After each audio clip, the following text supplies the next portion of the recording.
Desde 1997, as regras de trânsito no Brasil são regidas pelo Código de Trânsito Brasileiro.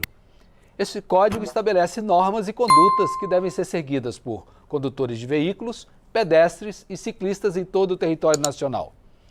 Além de fazer fluir o trânsito, esse conjunto de regras tem como objetivo central o de preservar vidas. Dados referentes a 2021 foram consolidados recentemente pelo Ministério da Saúde e demonstraram que 33.813 pessoas morreram em decorrência do trânsito no Brasil. Infelizmente, o número de mortes por acidente de trânsito voltou a crescer, revertendo uma tendência de redução registrada desde 2014. Eu sou William França e é sobre um conjunto de propostas de ajuste na legislação de trânsito que eu converso agora com o deputado Kim Kataguiri, que representa o estado de São Paulo pela União Brasil. Deputado, seja muito bem-vindo ao Palavra Aberta. Obrigado, é um prazer estar aqui. Muito bem. Deputado, o senhor tem um conjunto de propostas que altera essas questões de trânsito. Antes de a gente começar a falar um pouco sobre eles, eu queria que o senhor comentasse esse número ruim, né? Voltou a crescer o número de mortes no país em decorrência de vítimas do trânsito. Eu acho que antes de qualquer coisa é importante a gente tratar de um problema estrutural do nosso país, que é o investimento público. O investimento é tudo aquilo que não é gasto, aquilo que dá retorno no longo prazo.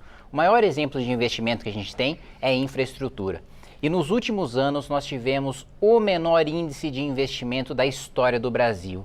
Para você ter uma ideia, o que a gente investe hoje não é o suficiente nem para fazer a manutenção dos equipamentos que a gente tem hoje, das rodovias, das ferrovias, das hidrovias, ou seja, é uma catástrofe anunciada. A gente não tem dinheiro hoje para tapar um buraco numa rodovia, ou mesmo para pavimentar uma estrada. Né? O nível de gasto ainda público, para a educação do trânsito. Menos ainda para a educação do trânsito, que cá entre nós, assim. Hoje você tem um custo gigantesco para quem paga por uma carteira de motorista e uma formação péssima, né? Eu, inclusive, um dos projetos que a gente deve discutir é um projeto que permite que você tenha um instrutor individual, né? E que o foco seja no exame, como é feito nos Estados Unidos e em alguns países da Europa e também no Japão. Né? Você não tem uma obrigatoriedade de passar pelas autoescolas, você tem a obrigatoriedade de saber dirigir e de conhecer as regras de trânsito. Você não precisa ser praticamente assaltado ali pagando 4, 5 mil reais, uma coisa proibitiva para uma pessoa mais pobre no Brasil, tirar uma carteira de motorista. Você pode tirar a carteira se você demonstrar que você sabe dirigir e que você conhece as regras de trânsito. Você pode estudar as regras de trânsito. Eu me lembro, quando eu fui ter aula teórica, sequer tinha um professor em sala de aula. O professor ele ficava sentado e mandava tocar um vídeo falando sobre as regras teóricas. Né? É muito mais eficiente, ou eu tenho um instrutor particular, né? Ou eu mesmo estudar na internet as regras de trânsito e fazer a prova. E se eu passar a prova, significa que eu estou apto. Né? Então, só para fechar o primeiro ponto de infraestrutura. A gente gasta muito com super salário, a gente gasta muito com desperdício mesmo na Câmara dos Deputados, no Judiciário, no Ministério Público. Para você ter uma ideia, esse ano eu entrei com uma ação no Tribunal de Contas que barrou R$1 bilhão que iria para juízes e para promotores que já recebem mais de 40 mil reais por mês. R$1 bilhão que eles receberiam ilegalmente. É esse dinheiro que está saindo do investimento público, da infraestrutura, que está matando gente na ponta. Né? Inclusive no trânsito. No trânsito, principalmente no trânsito, porque o investimento é principalmente em rodovia. O Brasil, desde Juscelino Kubitschek, é um país fundamentalmente rodoviário. Né? Então, quando a gente fala de infraestrutura, a gente fala de rodovia. E quando você não tem investimento público, você não tem o mínimo, né, para essas pessoas conseguirem transitar em segurança. Né? Então, a gente precisa solucionar essa questão dos privilégios. Eu apresentei uma PEC nesse ano, que é a PEC antiprivilégio, para cortar tudo aquilo que é penduricalho de quem recebe mais do que o teto remuneratório da Constituição, né, que é o salário do ministro Supremo, R$44 mil. Isso já daria uma economia anual de 15 bilhões de reais. 15 bilhões de reais é o suficiente para salvar muitas vidas nessas estradas e nessas rodovias. Né? Muito bem. Vamos falar um pouquinho do seu conjunto de 8 projetos? Vou começar por um que torna facultativa a frequência em autoescolas, que é justamente isso que o senhor falou, para obtenção de carteira de habilitação, não é isso? Exatamente. A gente está no modelo arcaico em que a pessoa é refém, muitas vezes, de uma autoescola que cobra muito e que, muitas vezes, ensina pouco. né? Então a ideia é, você pode ter um instrutor particular, que é alguém que tem uma carteira de motorista há 5 ou mais anos, que não tem nenhuma infração e que pode dar essa instrução para a pessoa com um custo muito menor, e aí no exame ela comprova que ela é uma boa motorista. Aí você pode falar, bom, Kim, mas você não está afrouxando, você não está fazendo bom, você não precisa mais passar por uma autoescola, você não vai estar formando um motorista pior? Se o motorista na autoescola está passando pelo exame e é um mau motorista, o problema está no exame. E é no exame que a gente precisa solucionar. E não você cobrar 3, 4, 5 mil reais do sujeito para tirar uma carteira de motorista. Então esse é um projeto que eu trabalho para aprovar desde a legislatura passada, porque é proibitivo hoje você tirar uma carteira de motorista, principalmente para a camada mais pobre da população, que vive com uma renda familiar per capita de R$400 por mês. A gente está falando de mais de 100 milhões de brasileiros que não têm a menor condição de tirar uma carteira de motorista. E muitos usam do artifício de não tirar a carteira e dirigir sem regra nenhuma. Dirigir sem regra nenhuma, sem instrução nenhuma. Então a ideia é justamente que eles tenham essa instrução, que ela seja acessível para que eles tenham essa formação e tenham a carteira de motorista, né? Muito bem. Outro projeto também de 2020, como esse primeiro que nós falamos, ele estabelece o parcelamento de multas decorrentes de infrações de trânsito. Exatamente. Isso aí é um parcelamento em 12 vezes, né, para que aquele que pague a multa é para ser educativa. Ela não é para ser arrecadatória.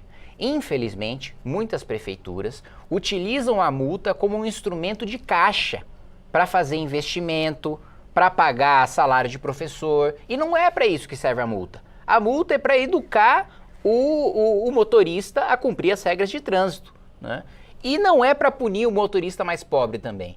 Você não pode acabar com a vida do motorista mais pobre fazendo com que uma multa não possa ser parcelada e que ele fique com o nome na dívida ativa simplesmente porque ele é pobre, né? Então o motorista rico, eu posso pagar essa multa e vou cometer essa infração.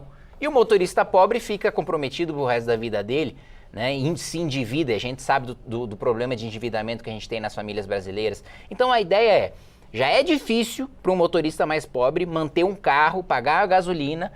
Se ele for penalizar os impostos, se ele for penalizado ainda mais, e eu não estou falando de não pagar, é pagar parcelado, sem juros, sem mora, porque a ideia não é arrecadar. Se a ideia não é arrecadar, por que eu vou cobrar juro do sujeito? Eu não estou emprestando dinheiro para ele. Ele está pagando uma multa educativa. Então a ideia é essa. Muito bem.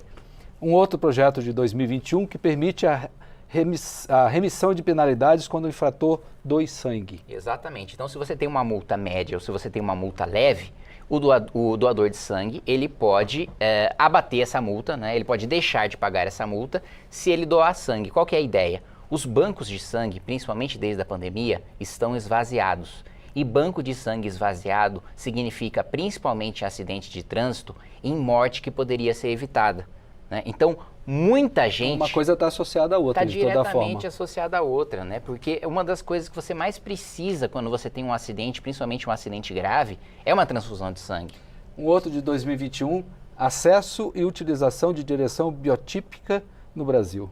Isso é biótica, né? Biótica. Isso é para aqueles que possuem uma deficiência visual e que já conseguem dirigir com uma determinada tecnologia, mas que essa tecnologia hoje não é aceita por lei. Então a ideia é justamente incluir esse deficiente que consegue enxergar. Isso é para percepção de movimento rápido, né? Essa visão biótica, que ele consegue ter com esse equipamento tecnológico. E a legislação não aceita hoje. A Europa aceita, os Estados Unidos aceitam, então não tem por que a gente não incluir essas pessoas no trânsito, né? Sendo que a gente tem tecnologia e segurança para isso. Determinar a substituição de equipamentos de radar por lombradas eletrônicas também de 2021. Exatamente. A ideia, né, do radar é você fazer a pessoa diminuir a velocidade, né? Não tem porquê, e aí eu já vou fazer a fusão com outro projeto, que é o de você não ter radares escondidos. Exato. Né? Porque se a ideia, mais uma vez, se a ideia da multa, pela lei, não é pela minha opinião, pela lei não é arrecadar, não tem por que eu colocar um radar escondido para ficar pegando o cara de surpresa. Se a ideia é diminuir a velocidade para diminuir o número de acidentes, vamos colocar lombadas eletrônicas onde nós mais temos acidentes por excesso de velocidade, para o sujeito ser obrigado a diminuir a velocidade. Né? Então, se a ideia é reduzir acidente, essa é a melhor maneira. Agora, se a ideia é arrecadar, aí sim o modelo atual funciona. Tá bem. Um outro de 2022 muda regras sobre preferência de passagem em cruzamento não sinalizado. Exatamente, isso é uma demanda inclusive dos agentes de trânsito, que vem muita confusão, né, em quem tem a preferência, quem não tem a preferência, principalmente quando não está sinalizado. Então eles pediram para que tivesse uma padronização, porque tem alguns estados que é de uma maneira, né, de quem já está tem a prioridade, tem outros que não, de quem vai entrar tem a prioridade. Então eles pediram uma padronização justamente para evitar acidentes e para evitar confusão também, porque muitas vezes o próprio motorista não sabe o que fazer, né? Muito bem. Para finalizar, o nosso tempo também já está esgotando.